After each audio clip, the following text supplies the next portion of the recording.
Hey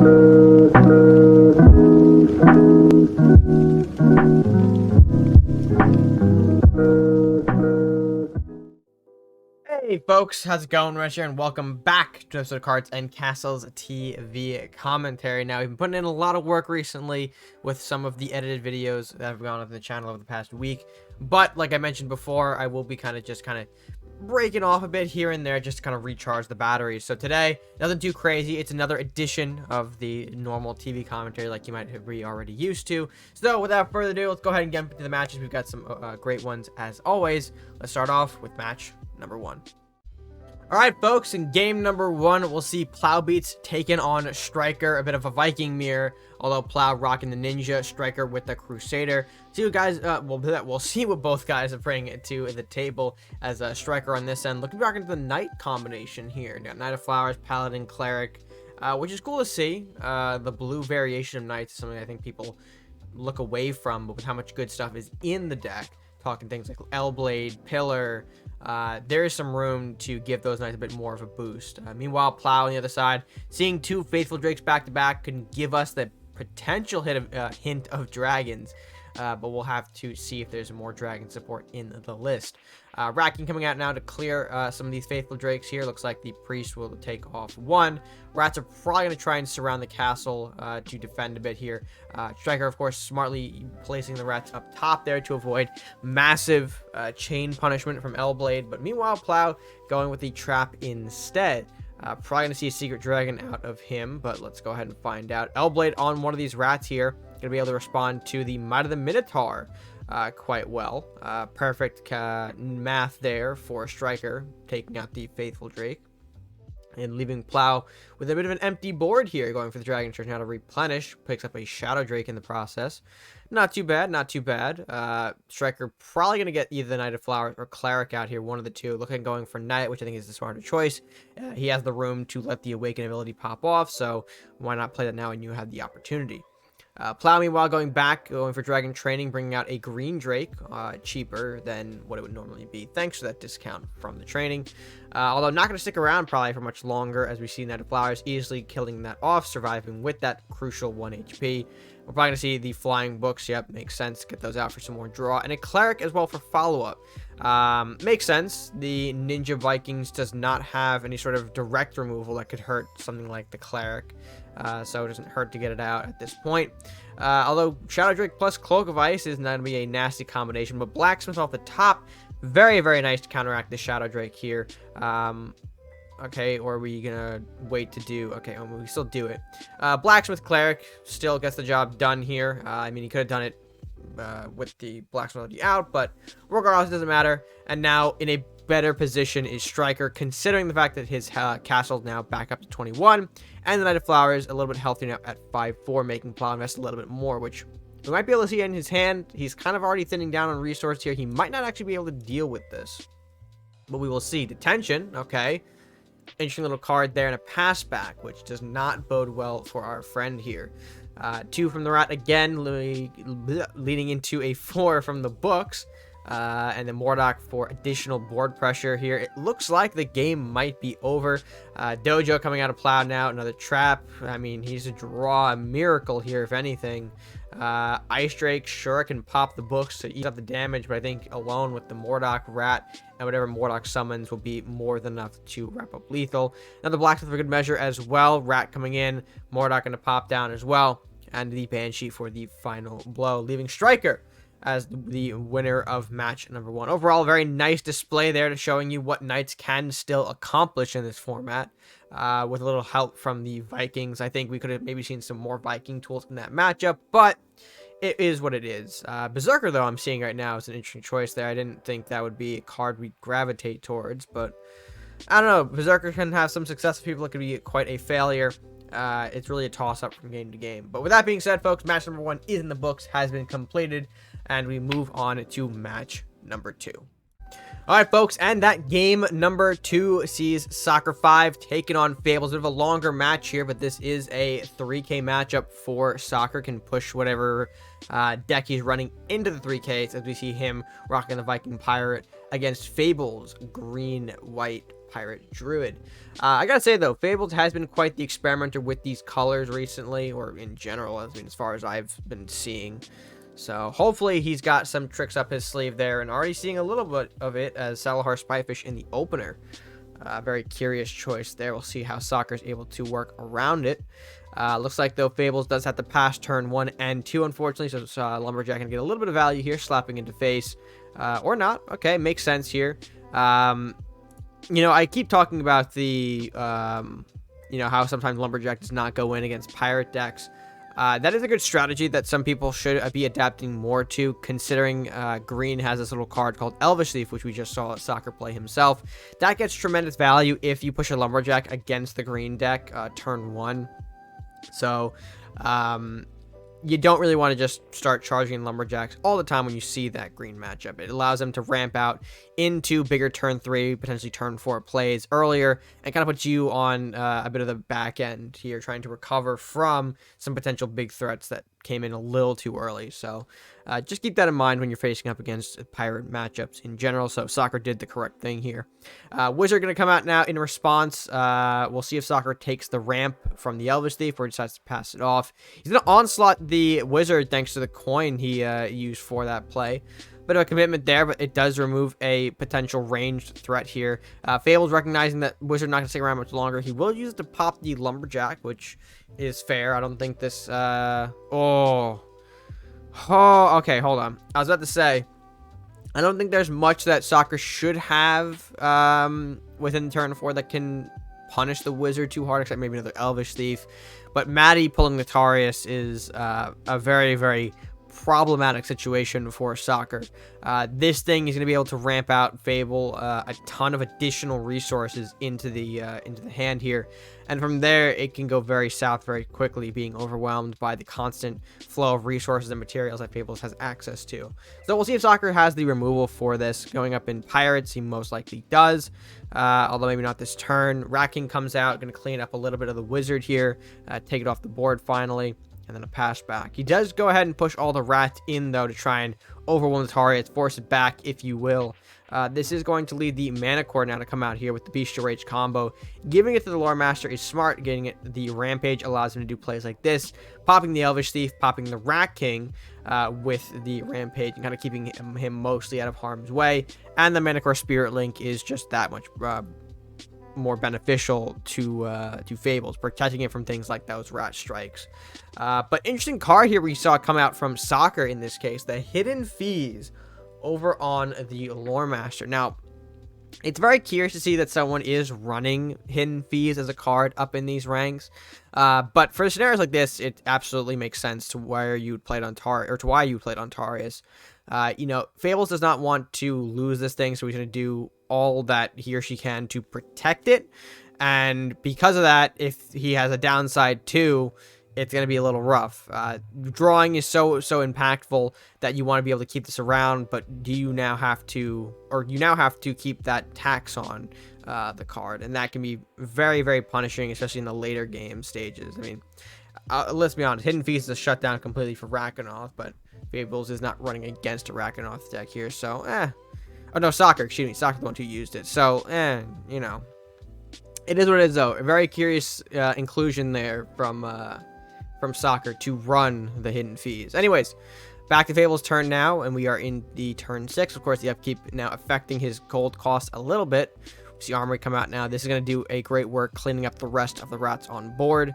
Yep, going ahead, just being able to clear out everything. Mana Core taking the Spirit Link blow for Maddie, which is fine. Soccer now not really having much in hand, though, to capitalize on this. Going to simply play a Temple to 5 Gods and pass, allowing Fables the room to summon yet another Maddie to the board, this time resulting in Headwood. Man, it feels like big pull after big pull for Fable in these Maddie scenarios. The Spyfish finally coming out now as well for follow-up here, and now we've created a bit of a threat. The 4/5 Lore Master here. Dagger Storm going to hit the board here. Clicks 1 on the Lore Master, which is pretty good, I would say, for Soccer. So now we know that that is on a timer. The same thing, we had to use the upkeep on it, but still, this is fine as long as you don't get rid of that dual card draw, because you can already see the difference in resource count as we've progressed even past a few more turns in this game. Fables, I think, nearly double the hand size, I believe, at the start of this turn to Soccer's. So It's very problematic if you have to let this Taurus live. I mean, despite taxing it, it's still going to put in a lot of work for your opponent here, and Soccer's feeling the effects of that, I think, at this particular moment. Bistro Rage on a new mana core now is going to be able to clean up the Ice Pillar, the Freezing Pillar, if you will, and the Rat. So potentially blocking any lightning plays that could be made here. And a Blacksmith as well. It doesn't hurt to get more globals out if you can get them, especially in the matchup where you're not running into burn like Dragon's Fire and Flamestorm. Mordok coming out now as a result of the, or just out of the hand. I don't know why I said as a result of. The Banshee does clear up the RedMaster here, so cutting off Fables dual draw is very important and is a step to stabilizing a bit here. Maddie to trade with the Banshee, it looks like, giving Soccer a Merchant's Favor. Not the worst, but it could be a lot better.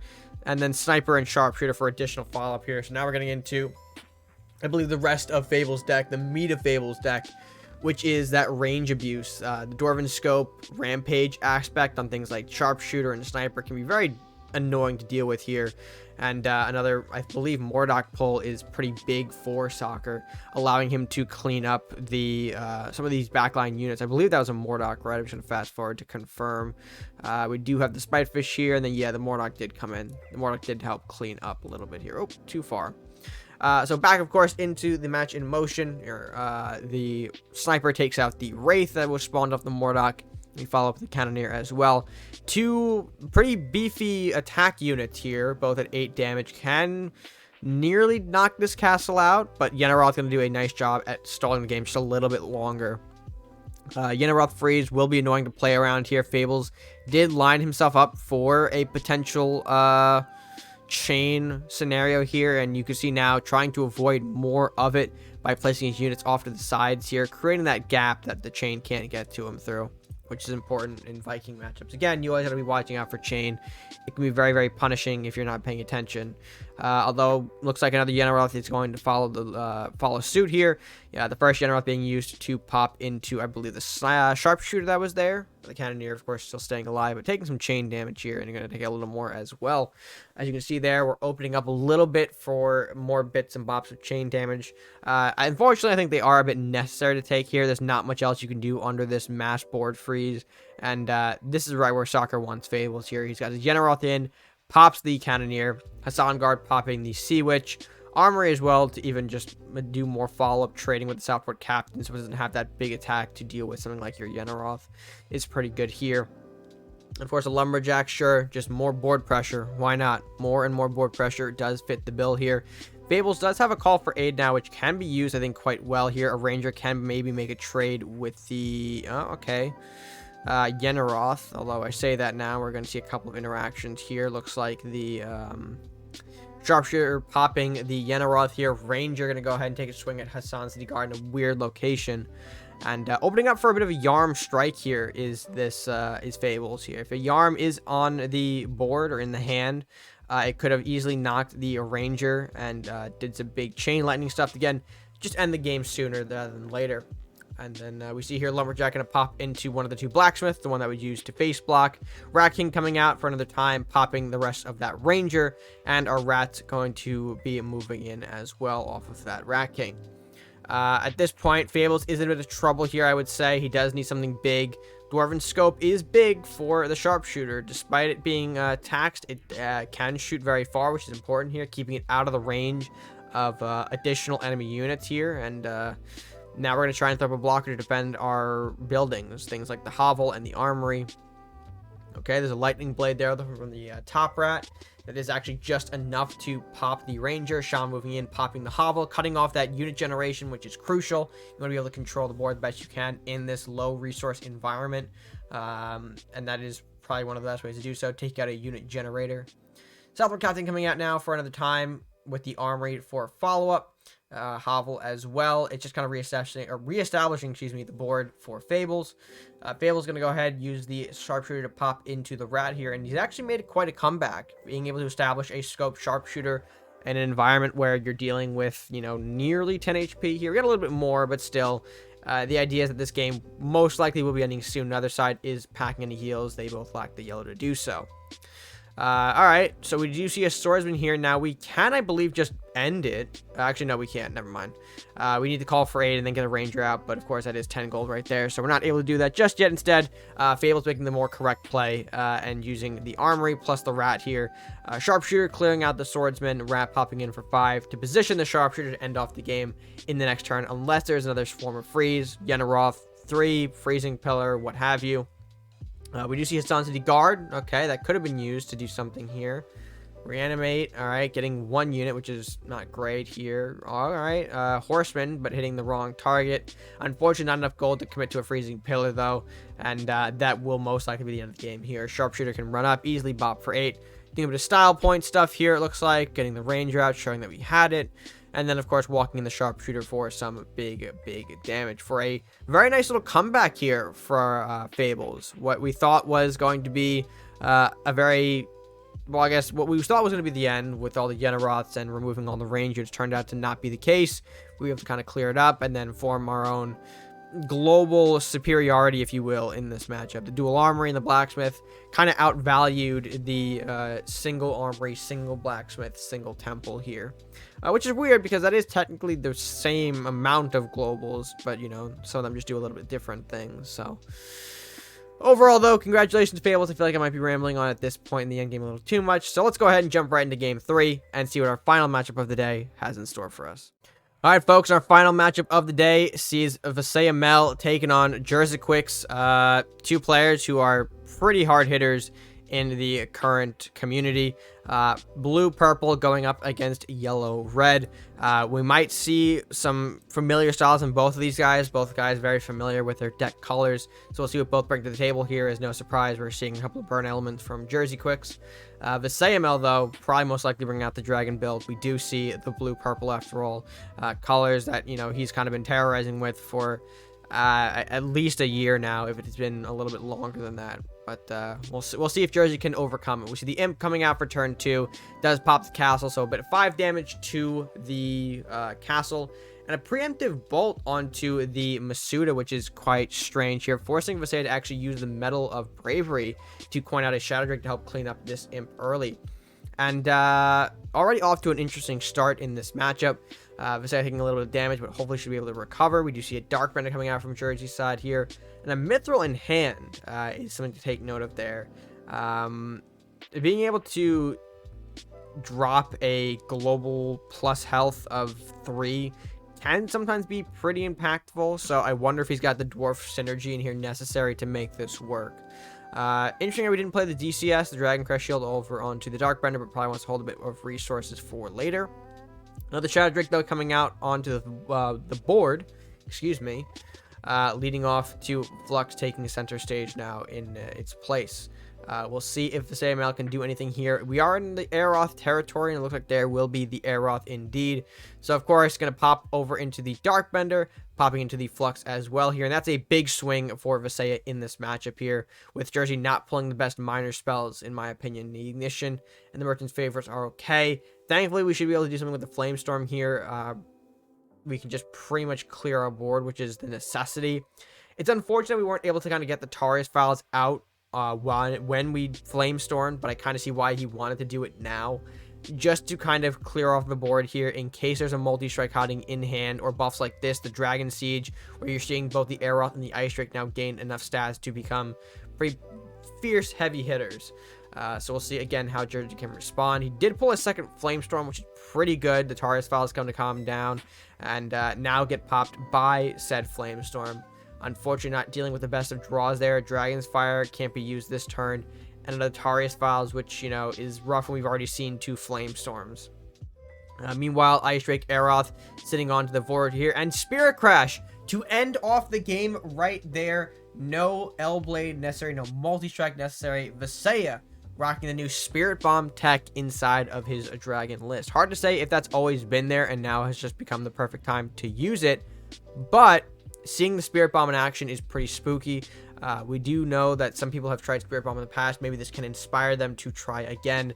But overall, a well-played match from Vasea. Again, the Dragon Man doing his dragon thing, being able to swoop in, knows when to hold the Aeroth, and just really hurt jerziquix, who honestly was not dealt the best of hands here, I wanted to say here, but I did want to showcase this match specifically for the new text that we're seeing in some people's decks here. Mithril in Jersey side and the Spirit Bomb in Vasea's. Both very interesting choice to take note of here, and you know, curious to see where they go in the future with that. Will we see them in action? How impactful are they being? Is it just you know, random sporadic testing? Very curious stuff indeed. But with that being said, folks, game number 3 has ended, so let's go ahead and properly close out this video. Alright, folks, and we come yet again to another closing of another episode of a TV commentary. Hopefully you guys did enjoy the matchups we've got lined up. We had lined up for you, excuse me, today. If you did, be sure to let me know by leaving your thoughts down in the comments section of the matches. And be sure to like, share, and subscribe if you're new or haven't done so already to the channel. It's the best way that you can help us grow at no additional cost to you. Simply, you know, hanging out here with us and enjoying the same card game that we do.